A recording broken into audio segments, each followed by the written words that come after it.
Blog and good morning everyone. म चाहिँ अस्ति त्यो खोलामा गएर आइसकेपछि एकदम बिमारी भयो क्या, धेरै बिमारी भयो। अनि म त यहीँ लथालिङ्ग छ, मेरो बेडहरू पनि केही मिलाएकै छैन, यस्तो छ मेरो पारा रुमको। अनि एकदम त्यो दिन ठ्याक्क खोलामा गएर आइसकेपछि यस्तो गाह्रो भयो कि खतरा गाह्रो भयो। भने राति 3 बजीतिर 104 105 ज्वरो आएको थियो कि एकदम गाह्रो बनायो। त्यसपछि धेरै गाह्रो भयो, सो बल्ल तल्ल रात पऱ्यो। अनि अर्को दिन स्कुल गएको त हिजो स्कुल गयो दिउँसो सकेन, अनि हस्पिटल गएको त अनि भाइरल ज्वरो भएको रहेछ झन्डै, धेरै गाह्रो भयो धेरै। अनि यो भाइरल ज्वरोले चाहिँ प्रायः सबलाई बिमार पार्दो रहेछ। कहाँ हुनुहुन्छ किप सेफ है, राम्रोसँग बस्नु होला, तपाईँहरू पनि आफ्नो ख्याल गर्नु होला। अनि आज पनि म चाहिँ स्कुल गएन, एकदम ज्वरो चाहिँ स्टिल छ। यो बडी पेनिङहरू चाहिँ गएको छ, लुगाहरू छैन, अहिले अलिक कम छ, तर ज्वरो चाहिँ स्टिल छ, अनि त्यही भएर म स्कुल गएन। अनि यो चाहिँ हाम्रो रुमदेखिको भ्यू हो, त रुमदेखि चाहिँ टक्क मजाले गाउँहरू सट्ट देखिन्छ।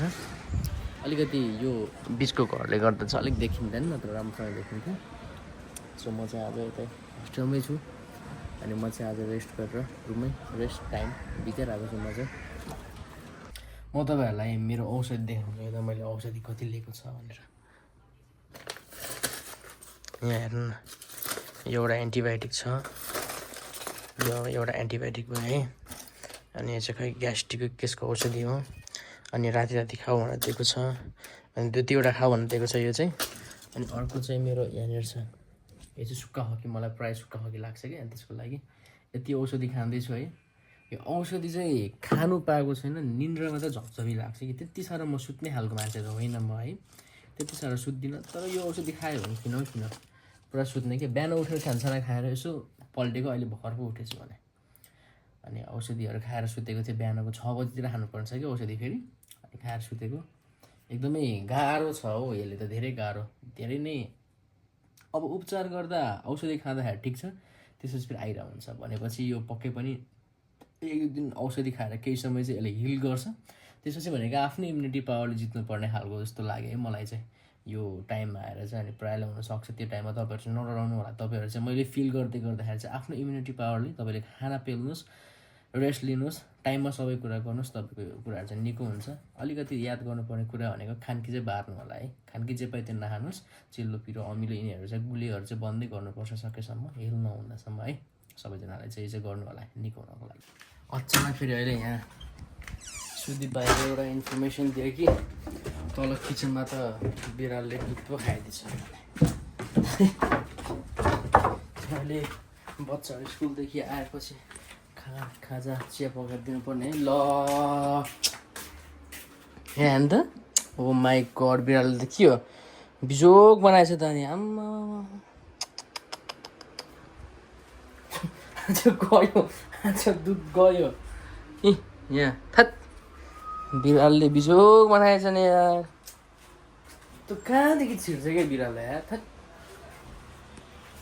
ल्याङ भन्ने बनाएर भाइ बिजोग बनाएछ नि यार, दुध त मजाले छ होला भनेर त यार। म त आगो है ढेको खोलिरहेछ। यहाँ भाइले भनेर बल्ल थाहा भयो भने यार, दुधै छैन भन्छ यार। त हेर न अब के खुवाउने खाजा अहिले, अझै हामीले अघि तपाईँले खानुभयो, बुढाले खाने भन्नु न त। झन् 2जनाले पनि खाए नि है, 3जनाले 3जनाले खाए है। अनि हेर्नु न खतम पार्दैछ, बुढाले ढोका खुलिरहेको छ कि ढोका बन्द गरिन्छ है, खुलै थियो, खुलिरहेछ ढोका। बुढाहरू खाजा खानु लाग्थ्यो नि, खाजा खाएर थियो नि त यहाँ होइन, खाइरहेको थियो। म त अगाडि गएको माथि, आज दुध बिजोग भयो नि दुध त यार। तिमी के अब कौडा धुन थाल्यो हो, नुहाउनु थाल्यो हो? नुहाउन छिटो अब गयो, नुहाउनु त अस्ति मात्रै नआएर, अस्ति मात्र म आएको थिएँ त, हो त्यही दिन नआएको। ए उताबाट आउँदा तिमी हिजो तैँले हिजो आऊ, हिजो त आएको नि तिमी, हिजो बिहान आएँ, अस्ति बेलुका नआएको मैले। ए यहाँ चाहिँ हाम्रो फेरि अलिक कस्तो छ भन्दा, यो कपडा सुकाउने ठाउँ नै लास्ट ल्याङ छ कि यता। फेरि यहाँ तपाईँहरू देखाउँछु, यहाँ चाहिँ फेरि यस्तो बाहिर छ, घामै लाग्दैन क्या, घामै लाग्दैन। मैले यहाँ सुकाएको कपडाहरू यस्तै छ है, यहाँ यस्तै छ कपडाहरू सुकाएको छैन, कुनै पनि सुकेको छैन राम्रोसँग, पानी तप तप तप तप तप झरेर हुन्छ। यो कसको कपडा भाइको कपडा रहेछ सबै यस्तो कालो कालो दाग लागिसकेछ छैन भने कुनै पनि छैन कपडा त पुरै पानी चुहिरहेको छ भने यस्तो छ अनि कपडै सुक्नु टाइम लाग्छ अब ड्रेस धुएको 3 दिन भएको हुन्छ सुक्दैन अनि अर्को कपडामा जानुपर्छ अनि गाली खाइन्छ फेरि त्यो बिजोग छ भने यहाँ लास्टै जाउँछ भने ड्रेसै सुक्दैन घाम राम्रोसँग लाग्यो त सुक्थ्यो नि घामै लाग्दैन क्या यहाँ त फेरि अरू ठाउँ फेरि यता लाग्छ यो घरले गर्दा यो जस्ताले गर्दा हो कि यो लाग्दैन भने जस्ताले गर्दा होला घाम छैन यहाँ चाहिँ एउटा अम्बाको रुख थियो भन्दा पनि छ अब यहाँ ठुलो त भइसकेको छ अम्बा चाहिँ खानु पाउने हो कि नै खालि कोत्राङ गरेर झरे मात्र गर्छ छैन तिमीले कपडा धुइसक्यो हात दि ए सरफ मैले सकिहालेँ सरफ थिएन नत्र त भाइले चाहिँ आज मुस पारामा कपडा धोइराखेको छ टार्गेट छ आज भाइ कहाँ लडाएर तिमी कहाँ लडाएर तिमी कहीँ देखाउँदा एकचोटि कहाँ अरे भाइकै अघि यहाँ कपडा धुनलाई साबुन किन्न गएर होइन कहाँ अरे कहाँबाट चिप्लो भन्दै होइन कुन चाहिँबाट हो म यहाँबाट चिप्ल्या हो यहाँ खुट्टा चिप्ल्या त्यहाँदेखि सिधै तल यहाँ आइदियो भने हो टाउकोले खुट्टाले खै कुन हात खै ए खुइले छ त यी यार खुइले छ यार हो यहाँ भाइ लडिदिएर यहाँ फेरि हाम्रो काठको भर्याङ छ क्या पुरानो घर हो नि त यो अनि यसरी चाहिँ यहाँ काठको भर्याङ छ अनि भाइ त पुरा स्टर्न हालिदिइरहेको भाइ फेरि के याद आयो भाइको ड्रिम फेरि आर्मी बन्ने हो नि त अनि भाइलाई बेला बेलामा के मोड चल्छ होइन स्टर्न हानिदिरहेको हुन्छ क्या बेला बेलामा इधरको सामान उधरको सामान इधर हानिदिरहेको हुन्छ भने टिप्स केसको लागि कुन कुराको भाइ आर्मीको लागि कथाले डाइटहरू यताउति थाहा त छ भए पनि उहाँहरू कन्टेन्ट चाहिँ कस्तो आउँछ भन्ने कुरो हो क्या कस्तो कुराहरू पनि भने कसरी आर्मी बन्ने होइन त उहाँहरूलाई थाहा छैन भाइको लागि टिप्स दिनु पऱ्यो कमेन्टमा कसरी आर्मी बन्ने भनेर है ल तपाईँहरूको होमवर्क यो चाहिँ भाइले दिएको तपाईँहरूको लागि होमवर्क अनि तपाईँले होमवर्क चाहिँ गर्नै पर्छ सो गाइज अब चाहिँ मेरो यता औषधि खाने टाइम भयो सो म चाहिँ अहिले मेडिसिन लिँदैछु अनि अहिले लगभग 3-4 औषधिहरू खानुपर्ने छ अहिले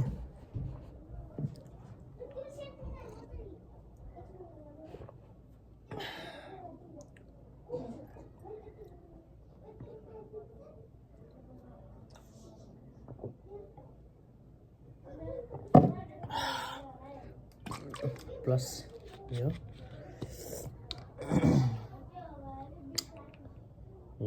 ज्वरोले चाहिँ बिजोग बनाइरहेको छ अब यो नखाइकन त तङ्ग्रिँदैन अन्त यो खानु पऱ्यो ल चियर्स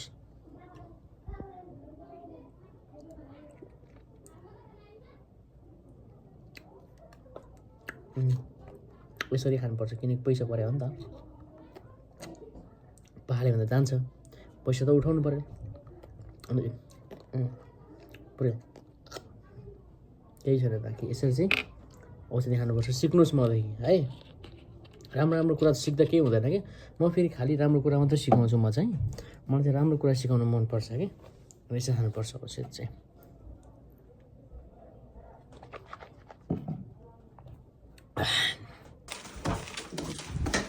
अहिले चाहिँ यहाँनिर बच्चाहरू ट्युसन पढ्न आएको छ आज म स्कुल चाहिँ गएन तर ट्युसनको लागि चाहिँ यहाँ आएको छन् यिनीहरू यहाँ छन् यता र अझै 2-4 जना बाहिर छन् यिनीहरू आउँछन् यिनीहरू चाहिँ अहिले ट्युसन पढेर अब 7 बज्नुभन्दा अगाडिसम्म बस्छन् त्यसपछि यिनीहरू सबैजना फेरि घरै जान्छन् यिनीहरू अनि बिहान एक टिम आउँछ बेलुका चाहिँ एक टिम आउँछ बिहान 6 बजीदेखि 8-7:30सम्म हुन्छ अनि बेलुका चाहिँ 5 बजीदेखि 7-6:30 त्यस्तोसम्म हुन्छ ट्युसन चाहिँ अनि दिनभरि चाहिँ म प्रायः 9 बजीदेखि 4 बजीसम्म चाहिँ स्कुलमै हुन्छु अनि म बिहान 5:30 बजे 5 बजी उठेर हुन्छु अनि बेलुका त्यही 7 बजीसम्म यिनीहरू पढ्छन् अनि जान्छन् अनि बेलुकातिर बल्ल मेरो फ्री टाइम चाहिँ आउँछ त्यतिखेर। अब यिनीहरू चाहिँ मजाले पढेर यहाँ होमवर्कहरू सिकेर एक्स्ट्रा कुराहरू गरेर घरतिर फर्किन्छन् यिनीहरू चाहिँ। गाइस पानी चाहिँ फेरि डेन्जर परिरहेछ है। ट्युसन गरेको थिएँ कि पानी चाहिँ अब्बर परेछ यहाँ, खतरा पर्दैछ पानी चाहिँ। आजको पानी चाहिँ बल्या होला जस्तो छ। यहाँ बत्ती जान पो लागिरहेको छ। अब बत्तीहरू त बलिरहेछ, अब कतिखेर बत्ती जाने केही थाहा छैन। अचानक पानी आयो। अब म यिनीहरूलाई यसो रमाइलो गर्छु है, त्यभित्र यिनीहरूलाई यसो प्र्याङ्क खाने यस्तो रमाइलो लान्छु। गरिरहेछ नि, पढिरहेछ नि। अब हेर केटाकेटी हो म त है, फेरि पानीसँग पनि कुराकानी हुन्छ कि मेरो। म पानीसँग पनि कुराकानी गर्छु है, तिमीलाई थाहा छैन होला यो कुरा है। अनि अब त्यसले के भन्दैछ भन्दा अबको 5 देखि 10 मिनटभित्र म जलबिरामा आइपुग्छु भन्दैछ। पादेर के भन्छ, अबको 5 देखि 10 मिनटभित्र म जलबिरा आइपुग्छु, कसले होमवर्क गर्न छ छिटो गराऊ, नत्र बत्ती पनि म लगेर जान्छु भनेको छ। अब के गर्छौ तिमीहरू? होमवर्क गर्छौ कि हेरेर बस्छौ? होमवर्क गर्ने है। पानी देखेर आएपछि कत्रङ टङ टङ टङ टङ टङ टङ गर्ने गरी पानी आउँछ भनेर। बाएको गरेको वाला होइन त, थाहा पाएँ नि। स्कुलमा नि थाहा भएको थियो। कसरी हल्ला थियो गर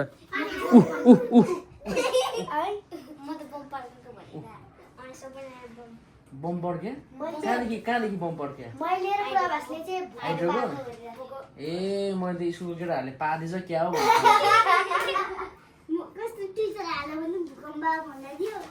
कुन टिचरले आएको भन्नुभएको थियो? हो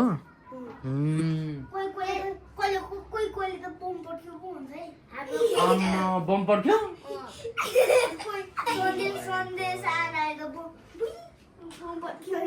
ए बम चाहिँ कसले पड्काएछ? ओ प्रणवले पड्काएछ क्या हो बम?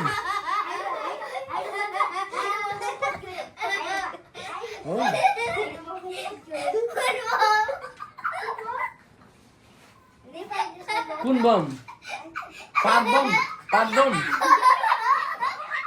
कुन बम हो? ल ओके ल गर होमवर्क गर है। यहाँ फेरि डेन्जर बम आउँछ नि अहिले फेरि। बम डङ डङ डङ डङ फुस।